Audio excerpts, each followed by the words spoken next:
e agradecer. Hoje eu convidei a Mi para estar conosco, né, Milena?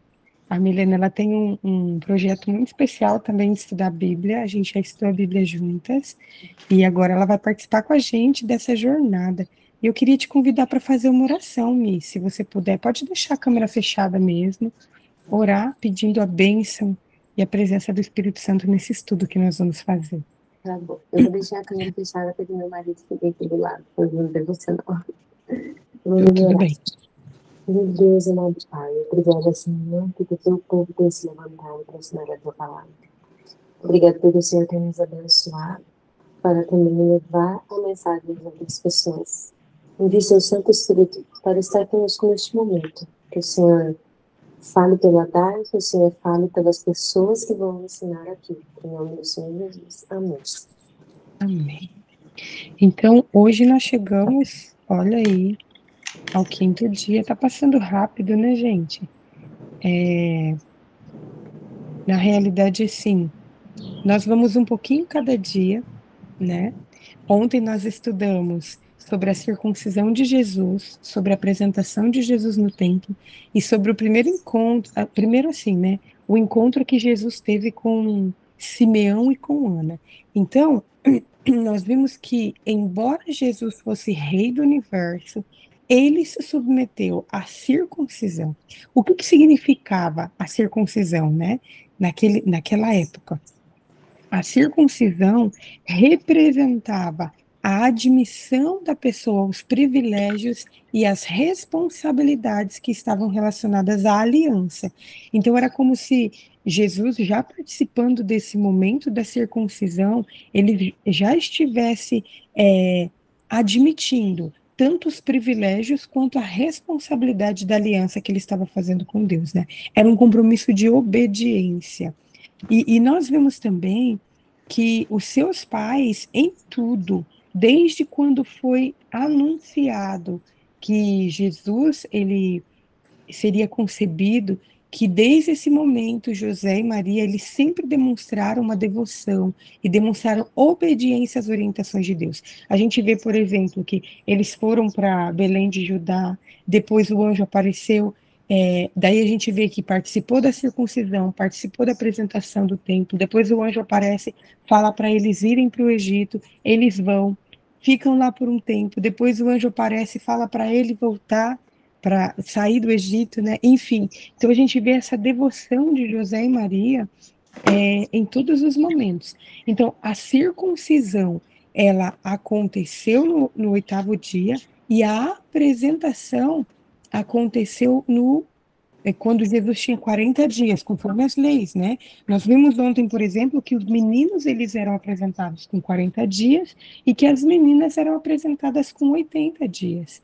Então, assim, olha, mesmo Jesus sendo um com Deus, enquanto ele esteve nessa terra, ele participou de todas as ordenanças, de todas aquelas coisas que Deus já havia instituído para o povo de Israel, demonstrando que ele obedecia a Deus em todos os momentos, né? Ontem também nós vimos que duas pessoas fizeram uma bênção especial para Jesus, que encontraram Jesus no templo quando eles foram apresentados. E eu achei muito interessante, porque assim, olha, Deus, ele se preocupou em revelar isso para duas pessoas que estudavam a palavra de Deus, né, para duas pessoas devotas a ele, e um homem e uma mulher. Então, a Bíblia fala que a vida deles, a vida de Ana, a vida de Simeão era cheia do Espírito Santo, que foi o Espírito Santo que guiou Simeão e Ana para o templo naquele dia, né? Nós vimos que as palavras que Simeão, que Ana proferiram quando viram Jesus, quando encontraram Jesus como um bebê ali, demonstrava que eles tinham, desculpa, eles tinham um conhecimento profundo das profecias, que eles sabiam, que eles aguardavam, que eles ansiavam essa vinda do Messias, né? E para fechar o estudo de ontem, por meio das informações que a gente viu, por meio do que a gente vem estudando em todos esses dias, nós vemos que na cronologia, na ordem, os magos, né, aqueles sábios, que todo mundo fala assim, né? Os 3 reis magos. Mas, na realidade, a Bíblia ele não apresenta quantidade. Ele fala que eram magos, e quando a gente vê a tradução, a gente vê que magos eram pessoas sábias, eram pessoas, homens da linhagem real. Então, a gente vê que esses homens da linhagem real, esses sábios, visitaram Jesus só após a apresentação dele no templo. Porque nós vimos em Mateus que após essa visita desses sábios, que o anjo aparece e orienta José a sair dali e ir para o Egito com a sua família para preservar a vida de Jesus. Então, a Bíblia ela não fala que eram 3 magos, a Bíblia fala simplesmente que esses homens trouxeram 3 presentes. Mas a gente não sabe se eram 3, se eram 4, se eram 5. A gente sabe que eram pelo menos 2, né? E que esses presentes eram ouro, incenso e mirra. E hoje nós vamos ver um pouco sobre a infância de Jesus, né?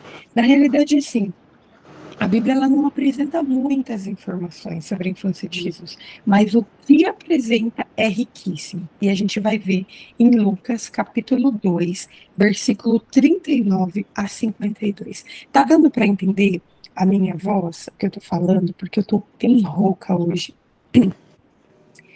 Tá dando para entender? Alguém pode confirmar para mim? Tá? Tá dando sim. Vamos ler agora Lucas capítulo 2, do versículo 39 até o 52. Olha o que diz. Ora, não, o 30 do 39 ao 52. 39. Cumprida todas as ordenanças segundo a lei do Senhor, voltaram para Galiléia, para a sua cidade de Nazaré. Crescia o menino e se fortalecia, enchendo-se de sabedoria, e a graça de Deus estava sobre ele. Versículo 41. Ora, anualmente iam seus pais a Jerusalém para a festa da Páscoa. Quando ele atingiu os 12 anos, subiram a Jerusalém segundo o costume da festa.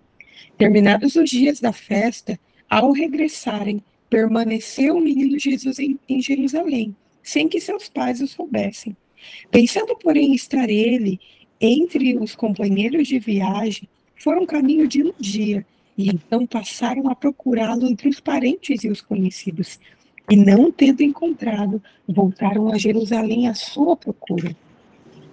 3 dias depois, o acharam no templo, assentado no meio dos doutores, ouvindo-os e interrogando-os. E todos os que ouviam muito se admiraram da sua inteligência e das suas respostas.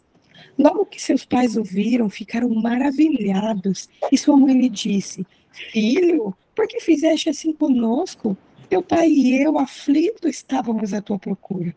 Ele lhes respondeu: Por que me procuráveis? Não sabíeis que me cumpria estar na casa de meu pai? Não compreenderam, porém,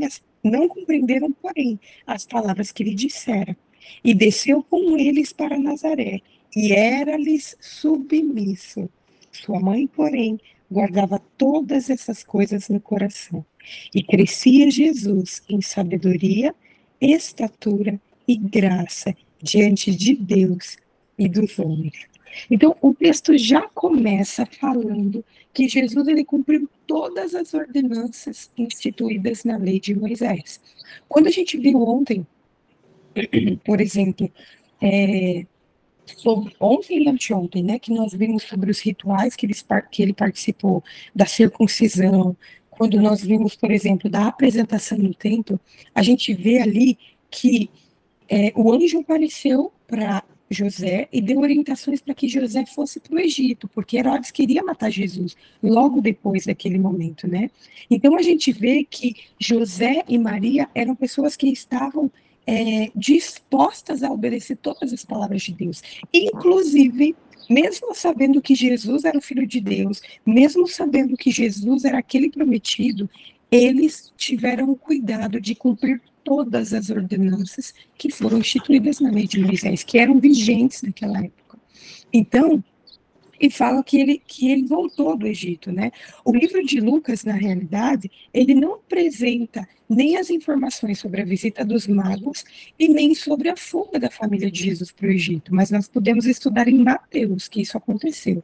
Então, José, ele só retorna do Egito quando o anjo apareceu para ele em sonho e orientou para voltar. Só que fala que nessa época Herodes já tinha morrido.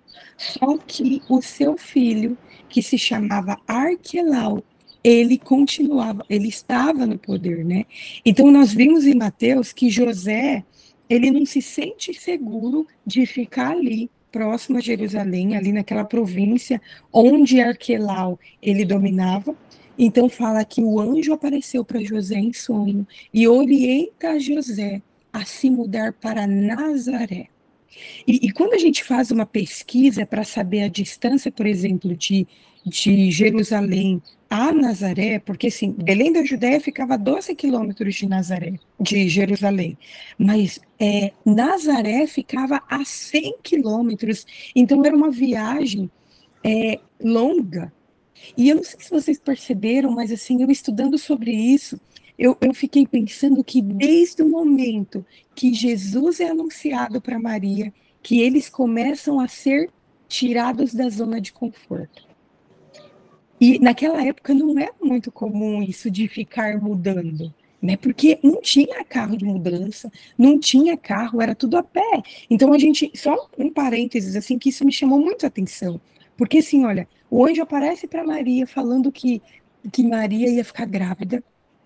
Daí Maria ainda não tinha sido casada, então José achou por bem enviar Maria para a casa de Isabel para que ela não sofresse ali todas as opressões da época. Então Maria já é retirada da sua casa e vai ficar um tempo com Isabel, longe dali, um pouquinho longe, né? Não era tão longe. Daí depois, quando Jesus vai nascer, do nada aparece um recenseamento e eles têm que sair daquela cidade para ir para Belém de Judá, uma cidade que era longe. Daí Jesus nasce ali, daí eles são convidados a sair dali para ir para o Egito, entendeu? Então, desde o momento que Jesus é anunciado na vida de José e Maria, desde o momento que eles passam a ter essa responsabilidade de educar Jesus, de gerar Jesus e de educar Jesus, eles passam por várias desestabilizações e por várias mudanças. E isso é na nossa vida também. Quando a gente passa a conhecer Jesus, pode ser que a gente não mude fisicamente. Para algumas pessoas, é dada essa ordem de mudar fisicamente, mas para outras pessoas, nós precisamos mudar a nossa forma de pensar. Nós somos convidados a sair da nossa zona de conforto. E o interessante é que, assim, olha, Nazaré, Deus, ele considera esse temor de José, porque Deus pede para ele voltar do Egito, né? E fala que José teve medo de ficar por ali por conta de Arquelau, que Arquelau era tão perverso quanto Herodes. E daí Deus, com todo o cuidado, com todo o carinho, envia um anjo em sonho para José e fala assim: tudo bem. Então, olha, você vai sair daqui e você vai morar em Nazaré. E isso era uma profecia, porque as profecias do passado chamavam o Messias de Nazareno. Então, pede para sair de lá e mudar para Nazaré. Só que Nazaré é uma cidade tão pequena e tão insignificante que essa é a primeira vez que ela é citada na Bíblia. Antes disso, antes dos evangelhos, não é citado Nazaré, porque Nazaré não era uma cidade importante, Nazaré não tinha escola de profeta, Nazaré não tinha, ficava muito longe de Jerusalém, então para eles irem a Jerusalém seria um sacrifício também. Então, e essa era uma cidade que ela era simples, mas foi essa cidade que Deus escolheu para que o seu filho fosse educado, né? E é interessante que quando a gente estuda sobre Nazaré, Nazaré ela estava a 350 metros acima do nível do mar. Imagina, era como se Nazaré estivesse numa montanha. Não sei se vocês já tiveram o privilégio de estar num lugar alto, mas quando a gente está num lugar alto, a gente consegue ter uma visão, assim, preciosa, né? Uma visão privilegiada de todo o entorno. Nazaré, ela ficava entre o mar da Galileia e entre o mar Mediterrâneo. né, entre o Mar da Galileia e o Mar Mediterrâneo. Então, Jesus ali, em toda a sua infância, ele conseguia ver todos o verde dos vales que existiam ali e também contemplar a visão do mar Mediterrâneo por ali. Enfim, esse foi o lugar que Deus escolheu para que o seu filho fosse criado. Era um lugar simples. A Bíblia não apresenta muitas informações, ela não apresenta muitas informações sobre a infância de Jesus, mas o principal, o mais importante e fala no versículo 40. Crescia o menino e se fortalecia, enchendo-se de sabedoria, e a graça de Deus estava sobre ele. A gente não sabe se Jesus brincava disso, a gente não sabe como que era a casa de Jesus, a gente não sabe se ele tinha muitos vizinhos, se ele brincava com os amigos, mas o mais importante é falado que Jesus ele se desenvolvia. Jesus ele teve naquele lugar simples, ele teve um desenvolvimento integral, normal, assim como todas as crianças, comprovando que ele tinha natureza humana. Só que quando a gente vê a vida de Jesus, a gente vê que ele não teve pecado. Ele não teve pecado nem quando ele era pequeno, demonstrando e comprovando também a sua divindade. Então a Bíblia fala que Jesus crescia e se fortalecia, demonstrando que ele era saudável e vigoroso. E o mais interessante que eu achei é que quando a gente estuda Lucas capítulo 1, que a gente não estudou, porque fala sobre a vida de João e o nosso foco é estudar sobre Jesus, quando a gente vê lá no versículo 80, a gente vê que também para João é utilizado esse termo, que João crescia e se fortalecia também. Que legal, né? Então, Jesus ele foi se enchendo de sabedoria, foi se desenvolvendo mentalmente, demonstrando que o seu desenvolvimento físico foi acompanhado do seu desenvolvimento mental, do seu desenvolvimento intelectual, do seu desenvolvimento espiritual. Foi um desenvolvimento integral. Isso significa, quando fala assim, crescia em sabedoria, estatura e graça, era um desenvolvimento integral.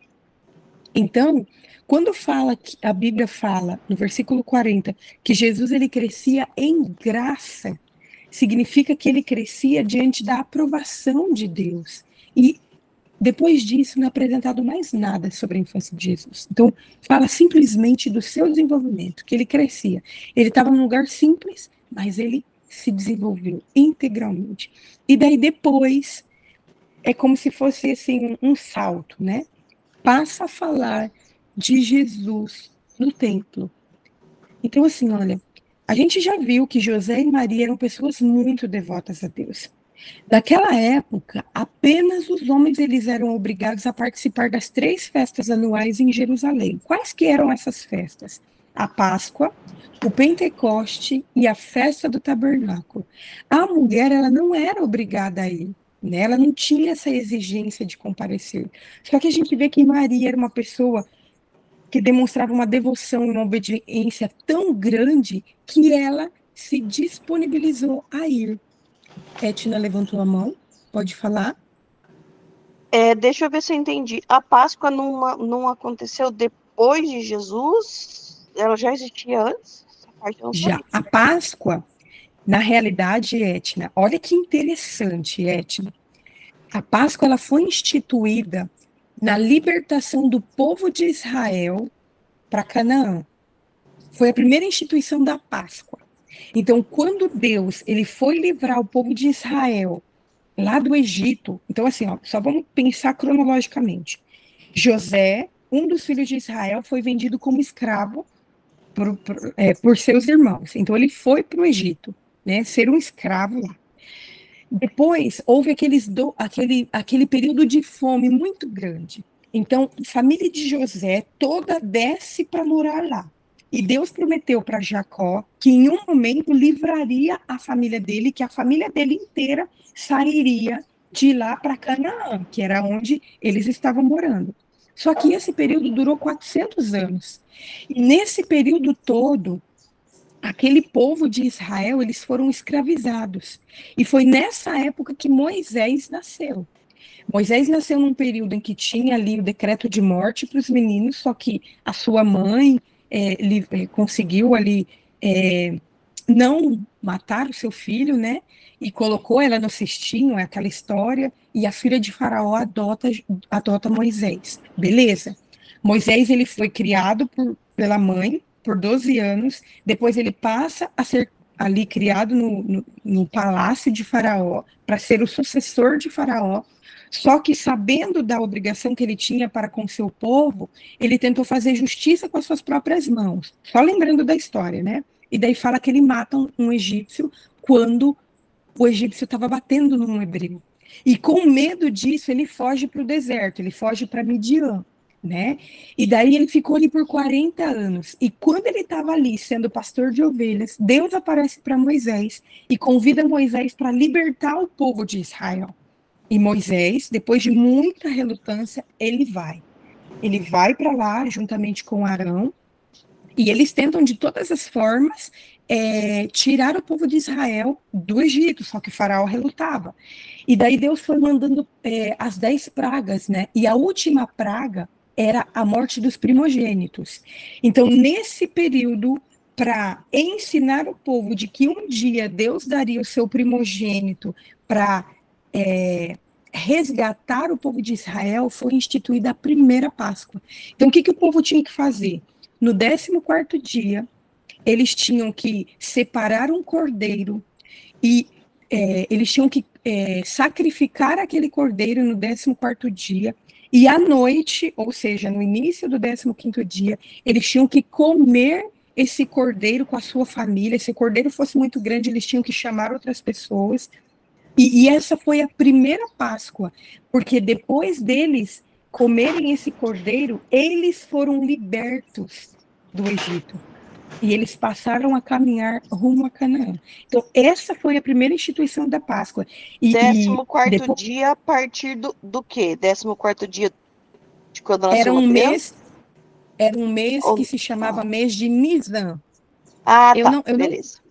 Era um mês lá. Entendi. 14º tá bom. do mês. Eu não me lembro o significado desse mês, mas assim, a Páscoa significa libertação. Então, Deus ia libertar o povo de Israel. Então, antes disso, pediu para que sacrificasse um cordeiro, porque remetia ao sacrifício que o cordeiro de Deus faria no futuro, entendeu? E tudo como forma de ensinar. E a partir daquela instituição da Páscoa ali, quando o povo de Israel foi liberto do Egito, da escravidão, Deus decretou que todos os anos essa festa fosse, como que fala assim, ela fosse observada.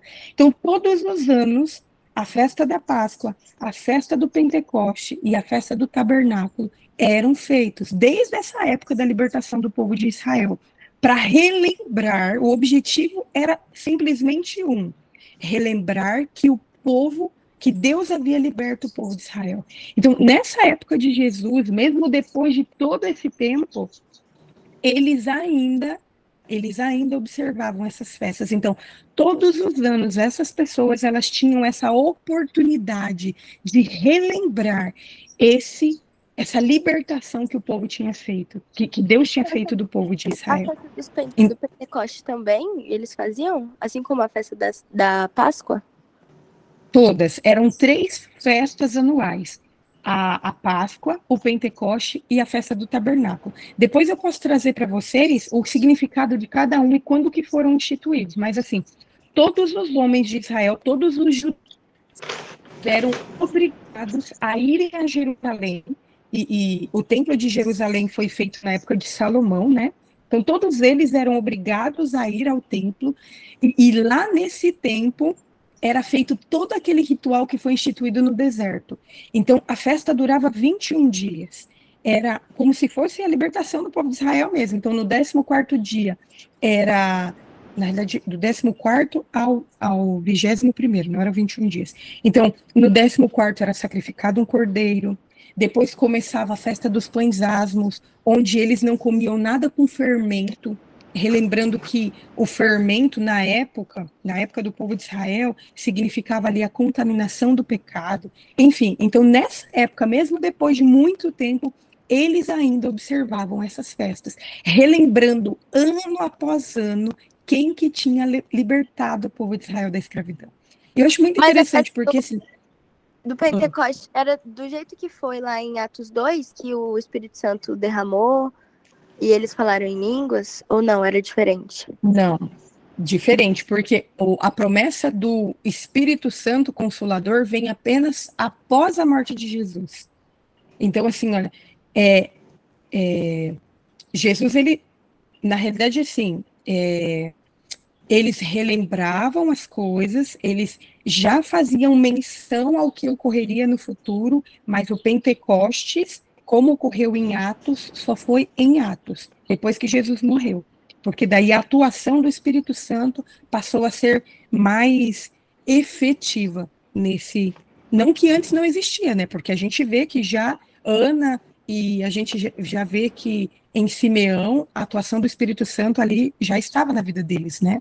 Mas enfim, mas eu acho interessante a gente estudar sobre isso e relembrar isso lá do Êxodo, porque são tudo que Deus pediu para o povo de Israel era para ensinar. Então, assim, quando ele pediu para instituir o tabernáculo, quando ele pediu para o povo sacrificar o cordeiro, todas as coisas que Deus pedia para o povo fazer era como se fosse assim, um recurso didático que Deus utilizava para ensinar na prática eles. Então, essas festas sendo lembradas e sendo feitas todos os anos era uma memória de quem que tinha observado.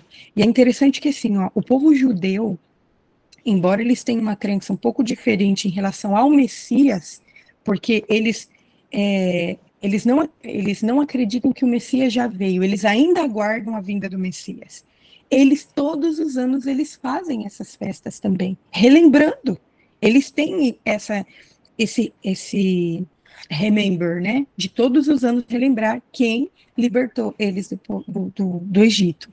Então, depois a gente estuda cada uma dessas festas, mas assim, o que é importante da gente entender é que José, ele era obrigado, como judeu, a participar dessas festas, lá em Jerusalém. Imagina, ele morava a 100 quilômetros, e todos os anos ele ia lá fazer. E Maria, a Bíblia fala que José e Maria anualmente iam. Só que essa vez foi a primeira vez que Jesus foi, porque naquela época as crianças elas não participavam dos rituais, porque imagina, o ritual envolvia sacrifício, o ritual envolvia ali o sumo sacerdote matando um cordeiro na frente de todo mundo, entendeu? Então essas eram cenas muito grandes, assim, muito pesadas para as crianças. Então as crianças só participavam a partir do 12º ano. Então assim, ó, como que a Bíblia essa foi, então, a primeira vez que Jesus ele vai participar desse ritual e foi a primeira vez que ele participa da Páscoa. E daí, como a gente sabe toda a história, né? Olha que interessante. Esse Cordeiro de Deus indo participar da sua primeira Páscoa e já tendo contato com aquilo que ele viveria, porque Jesus também morreu na Páscoa, como um sacrifício. Enfim, isso aí a gente vai ver depois. Mas o curioso que, assim, olha, essa foi a primeira vez que Jesus participou. Segundo o cálculo judeu, Deus eles não contam o ano como a gente, né? A gente conta assim, a criança nasceu, daí passa 12 meses, daí ela faz um ano. Daí mais 12 meses, daí que ela faz 2 anos. Mas os judeus, eles contam diferente. Então, os judeus, a criança nasceu, esse já é o primeiro ano da vida da criança. Daí, então, Jesus possivelmente participou dessa festa quando ele tinha ali 11 anos. Ele estava entre o 11º ano e o 12º ano. Então, no passado, as idades, o que significava? Olha aqui, ó. Ao completar 12 anos, um menino judeu, ele era considerado como filho da lei e se tornava obrigado a observar as várias ordenanças religiosas. Então, esse 12 anos, ele significava ali a passagem da infância para a juventude. Então, olha que datas importantes que os judeus eles tinham. Com 3 anos de idade, os meninos, eles recebiam uma veste importante, uma veste diferente, que tinham borlas, e nessas borlas estavam escritas as leis de Moisés. Então, já com 3 anos, os meninos, eles passavam a aprender sobre a lei. Vocês podem conferir isso em Números, capítulo 15. Com 5 anos, os meninos, era esperado que os meninos decorassem já grandes partes da lei. Então, nessa época, os judeus, eles tinham o Pentateuco. Até os 12 anos, todos os meninos decoravam o Pentateuco inteiro. Eles sabiam de cor isso aí, era o que eles faziam. E com 12 anos, nessa passagem da infância para a juventude, eles recebiam como se fosse 2 caixinhas de couro, que se chamava tefilim, ou filactério. Era uma caixinha de couro que tinha um cordão de couro também, que eles amarravam no braço, e dentro dessa caixinha de couro tinha como se fosse um pergaminho, e tinham 4 trechos da Torá. A Torá é o Pentateuco, né? Gênesis, Êxodo, Levíticos, Números e Deuteronômio. Então, tinham ali 4 trechos, e aquilo, a partir dos 12 anos, acompanhava os meninos, como se eles tivessem uma devoção, e como se toda a vida dele, a partir daquele momento, fosse dedicado a fazer e a seguir os ensinos da Torá, né? Então, assim, a Bíblia fala que Jesus, ele foi circuncidado, e circuncidado e apresentado. A apresentação ocorria com 40 dias. Essa apresentação foi a primeira vez que Jesus foi a Jerusalém. Ele morava ali pertinho, em Belém de Judá, né? Ele estava em Belém de Judá, 12 quilômetros. Depois disso, a primeira vez que Jesus retorna a Jerusalém, é com 12 anos. Então, nesse período, entre 40 de Jesus e esses 12 anos de Jesus, né, o 12º ano de Jesus, foi a primeira vez que ele vai ao templo para participar de um ritual. Então, ir a Jerusalém e levar Jesus com essa idade demonstra que uma das características mais marcantes de José e Maria era a observância fiel de todas as exigências da lei. E daí a gente vai entendendo que Deus escolheu Maria e José para ser filhos de Jesus. Não dava para Deus escolher uma pessoa relapsa. Não dava para Deus escolher uma pessoa que não estava nem aí para os rituais. Porque, embora esses rituais, com a morte de Jesus, fossem acabar, todos esses rituais, eles levavam as pessoas a olhar para Jesus. Então, ali, a gente vê eles participando. Então, essa festa, ela durava do 14º dia até o 21º dia, eram 7 dias de festa. Existem alguns comentaristas que falam que os dias mais importantes da festa era do 14º ao 16º dia. Esses eram os dias mais importantes. E que tinha algumas pessoas que começavam a voltar para casa no 17º dia. Só que a Bíblia não fala se a família de Jesus ficou em todo o ritual ou se eles voltaram no 17º dia. O que fala é que Jesus ficou.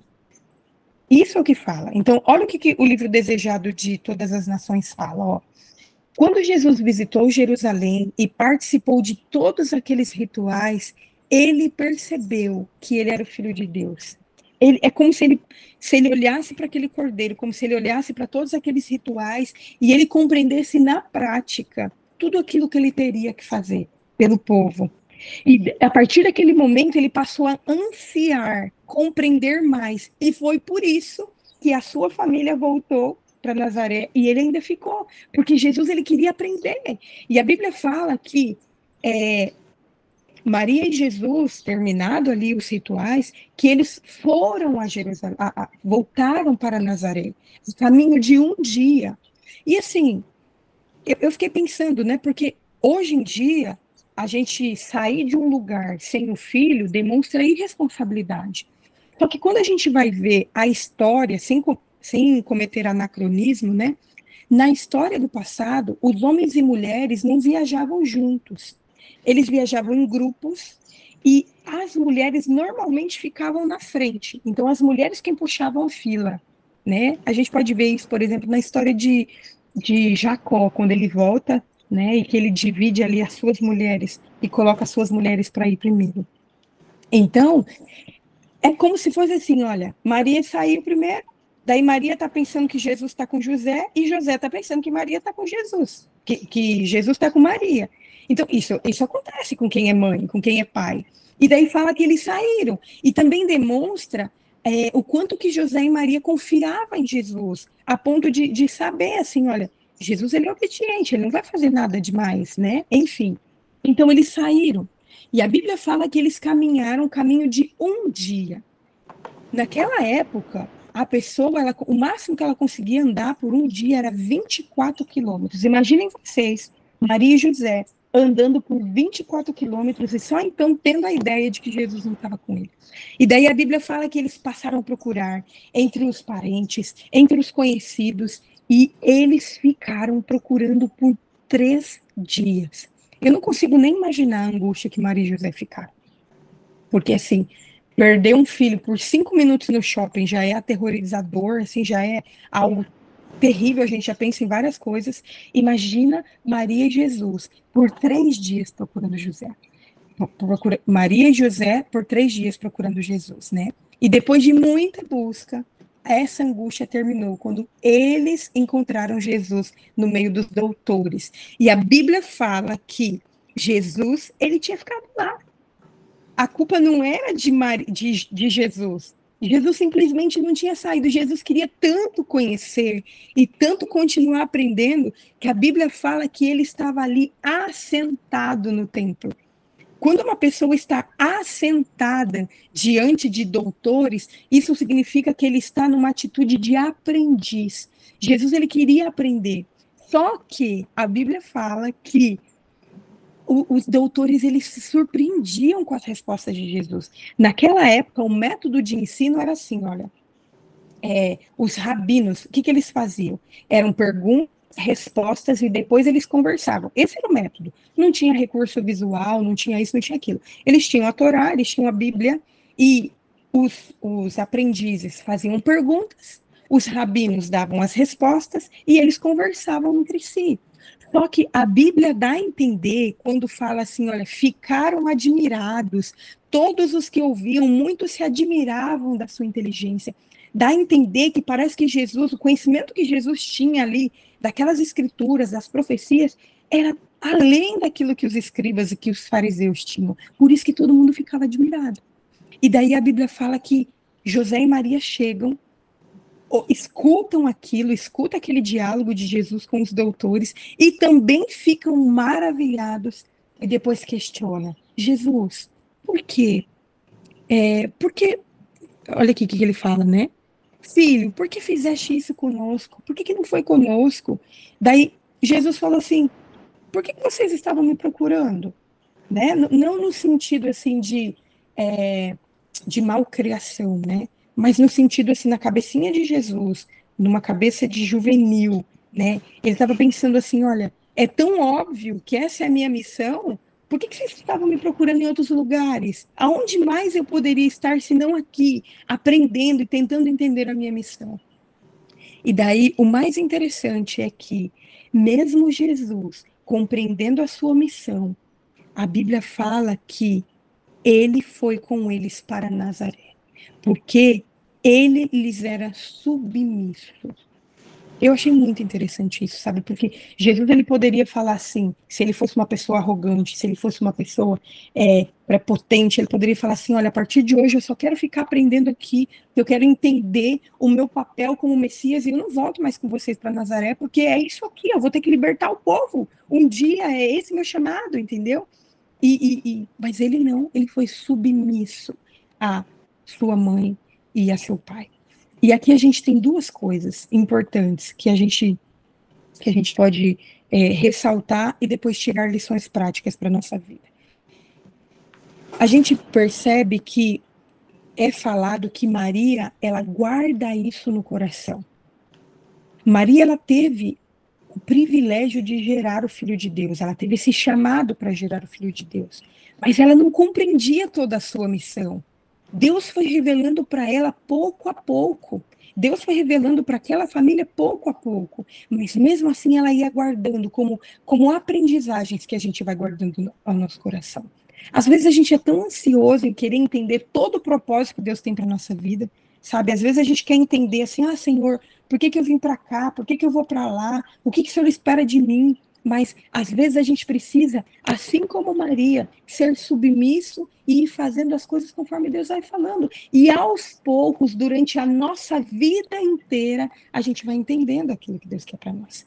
Outra coisa importante é que esse relato de Jesus e Maria procurando Jesus é a última vez que José e Maria procurando Jesus, é a última vez que José aparece no relato bíblico.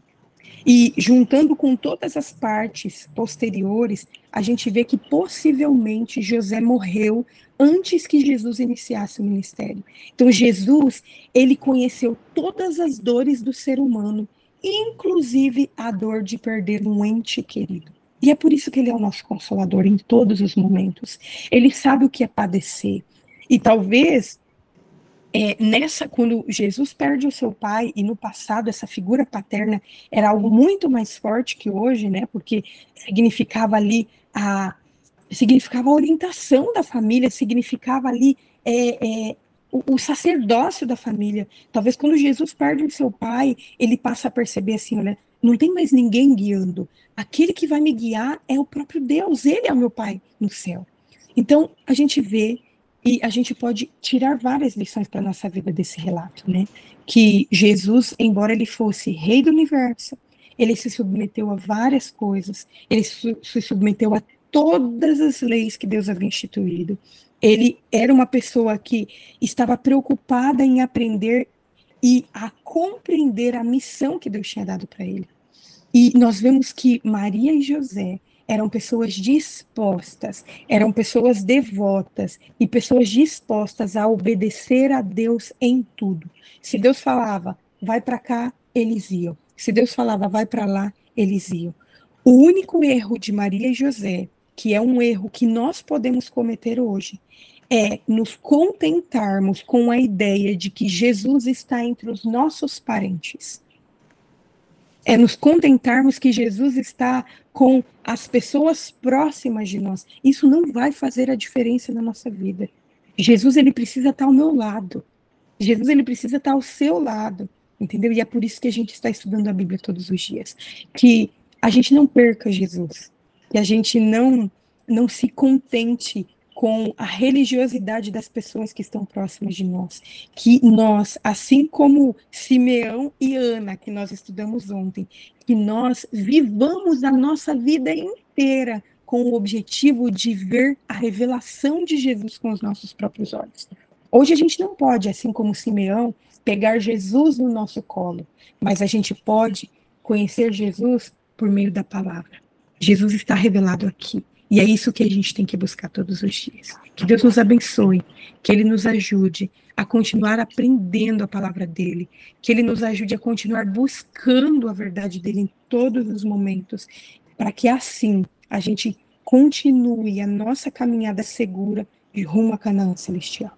Alguém quer falar mais alguma coisa? Se não quiser, a gente vai orar. E daí logo depois eu vou colocar o texto que a gente estudou hoje e o texto que a gente vai estudar amanhã. Alguém gostaria de orar? Irmã Celina? Tá sem o microfone, meu amor. Clica no microfone. Aí. Deu. Eu vou orar. Grandioso, maravilhoso Pai que estás nos céus, e também presente conosco através do seu Santo Espírito. Que bom, Senhor, foi aprender um pouco sobre a sua palavra.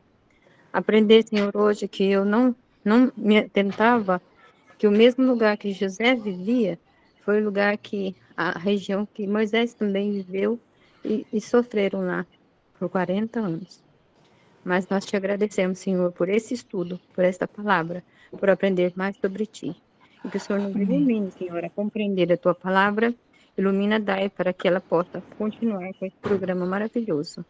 E também te peço, Senhor, que eu vou viajar agora de Goiânia para Cacilhão, que eu possa acompanhar nossos carros, acompanhar nós e proteger nós até chegar em casa. Em nome de Jesus, Amém. nós te agradecemos também todos que estão viajando nesse fim de ano.